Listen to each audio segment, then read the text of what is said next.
Welcome back to the garage. One thing that I get asked about occasionally is how to reset the tire pressure monitoring system.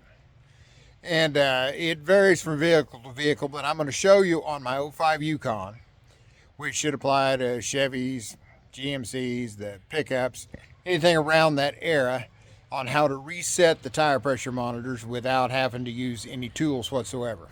This would apply if you had rotated the tires and got the positions out of whack, or if you've replaced a sensor like I just did. I had one that was dead, so I figured out which one it was and replaced it. So we're going to go back and get them to where the computer knows which tire is which, so if you go looking at it, you won't be trying to fix a tire that's not actually low.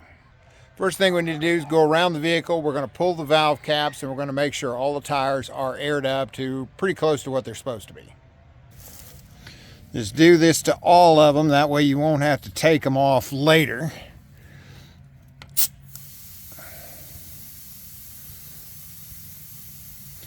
Check them and make sure they are around the tire pressure that they're supposed to be. Like these are supposed to be 32. So a quick explanation of what we need to do here is we need to put the computer into learn mode. And then we'll start at the left front tire.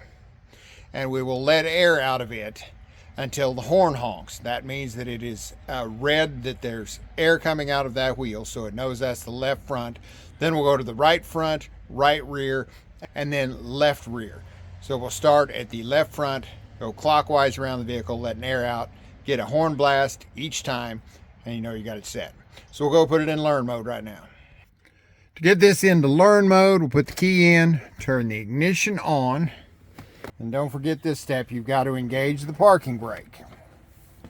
Then you flick your headlight switch from off, or auto in this case, to parking light and back 4 times in 4 seconds. And when you do that, you should hear a double horn blast. So let's flick it. Okay, now we're ready to test. We'll go around to the left front, start letting air out.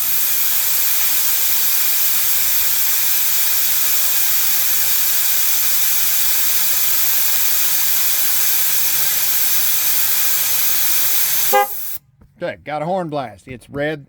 It is red, this tire. Go to the right front.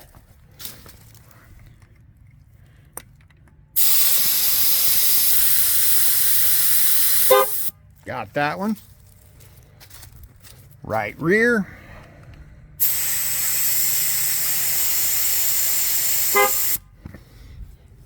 Now left rear.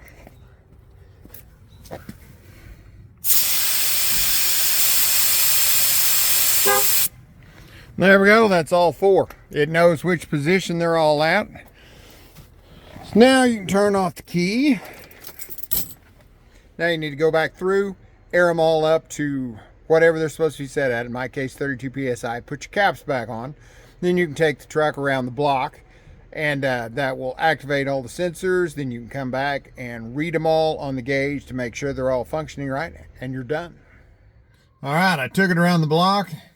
Had a dead sensor earlier, replaced it.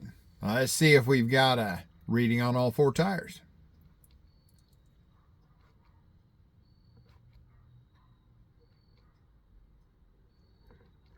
Looks good to me, all within 1 PSI. I do recommend, if you're going to get a new sensor, just get one that's pre-programmed for your vehicle. And that way you can just install it and go. You don't have to have a programmer. You don't have to program the sensor. And the pre-programmed one off Rock Auto is the same price as the universal one. So it just makes things a lot easier to get the one that's pre-programmed. All right, that's all for this video. Like and subscribe, and thanks for watching. Catch you on the next one.